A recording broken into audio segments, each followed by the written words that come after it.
यार हमें क्यों समझ नहीं आती कि पैसा जो है वो रिस्क का सबसे छोटा दर्जा है।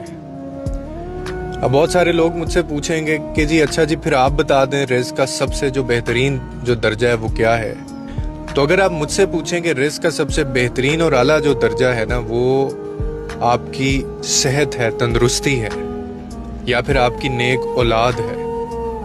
अब इसकी वजह बताता हूं मैं आपको। क्योंकि भाई दौलत आज है तुम्हारे पास और कल को नहीं है, और ये वक्त और हालात की कैदी होती है। दौलत और जो पैसा होता है ना, इंसान अपनी सारी जिंदगी पैसा कमाने की दौड़ में वो लगा देता है, वो लगा रहता है, मगर हकीकत ये है कि ये सब कुछ ख़त्म हो जाना है। तंदुरुस्ती ही असल में वो नेमत होती है जिसके बगैर आपकी दौलत भी बेकार है, आपकी गाड़ियां भी बेकार हैं, आपका माल भी बेकार है। अगर जिस्म ही आपका कमज़ोर है, दिलो दिमाग ही आप वो बीमार हो आपका, तो लाखों करोड़ों अरबों के मालिक भी आप हों, सुकून की नींद नहीं।